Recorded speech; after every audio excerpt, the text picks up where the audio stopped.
Imagine a world of neon lights, where technology is rampant and the mind a computer, to be replaced, to be manipulated, to be hacked. A world with no right or wrong. Ethics vanish when people become weapons. This is the situation we face. A hacker with the deadliest implants tries to escape the grips of the military to save her own life, and an agent trying to force her back into a cage so she can cause no harm. All we have to do is decide. If this sounds familiar to you, then you would know this dilemma is from Phantom Liberty, Songbird being the hacker and Solomon Reed the agent. And during this decision of whom to help, I was left wondering, what is ethically the right thing to do?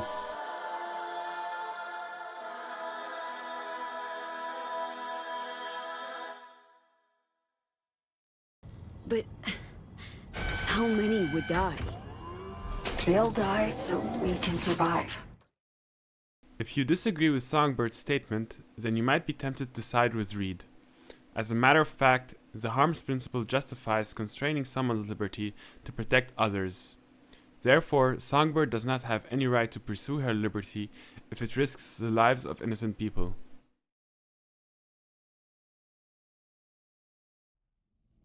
Peace comes at a price. Someone's always got to pay.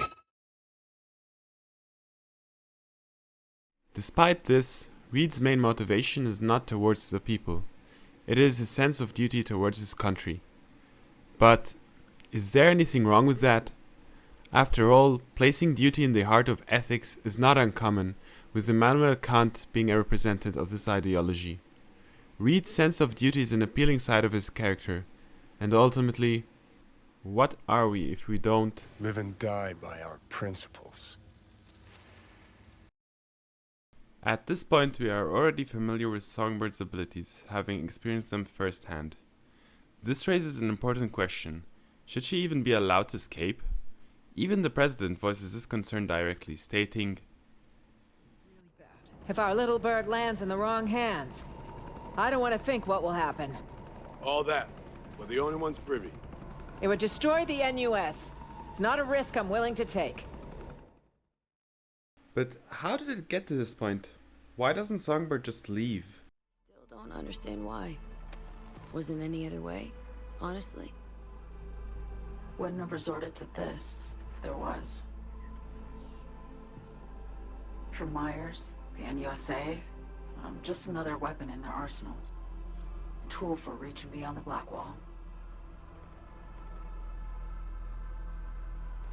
And weapons and tools, they don't get to make decisions or choose to retire. This is a crucial point in the discussion.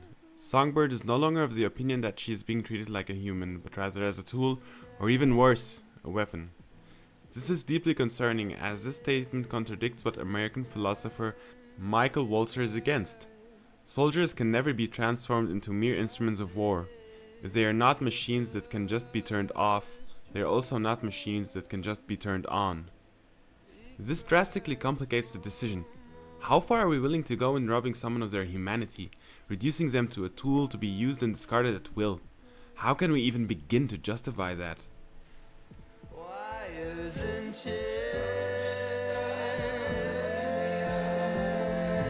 You know, V, treason ain't ever black and white. Pete, thank you. Really.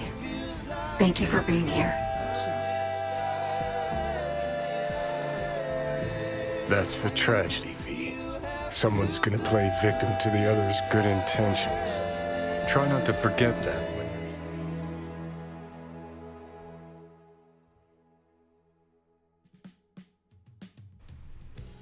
And so, we arrive at the point of no return. The quiet crossroads where all paths diverge, and a final choice stands before you. What do you hold most sacred? Freedom and liberty, or duty and oath? This is a beautiful tension at the heart of ethics. Both choices carry weight, both possess virtue, yet they pull us toward different destinies. We each must decide what we value most, for it is our values that shape our lives. So I ask you, What will you choose?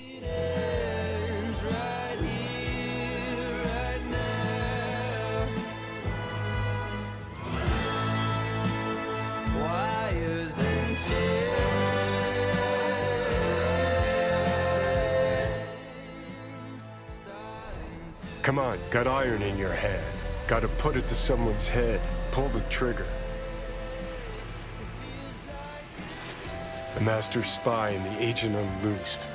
Tragedy, comedy, or both.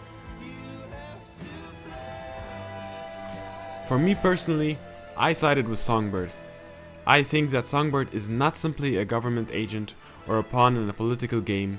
She's a woman trapped between the suffocating grip of the military. She's someone who has been used, manipulated, and ultimately abandoned by the very system she once served. Choosing to help her isn't about gaining power or securing influence, it's about offering a rare act of compassion in a world that constantly rewards betrayal. By siding with Songbird, I reject the cold pragmatism of Reed. I refuse to discard people the moment that they stop being useful. Songbird's story is raw and intimate. She's not asking for loyalty to a cause or an ideology. She's asking for help as a human being who simply wants to live. Ultimately, for me, siding with Songbird is about preserving humanity in a brutal world that constantly pushes you to abandon it. In the end, it's a choice that lingers. Not because it guarantees a happy outcome, but because it forces you to confront what type of person you are.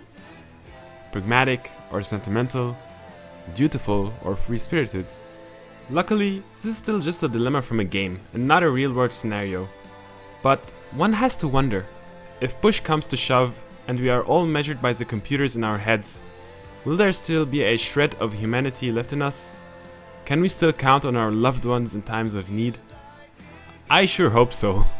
But for now, thank you for watching this video. I hope you found it entertaining and, most importantly, thought-provoking. If you'd like to explore further, I encourage you to check out the citations and dive deeper into the topic of ethics. Once again, thank you for watching and take care. I found out treasures are always lost, pleasures are long forgotten.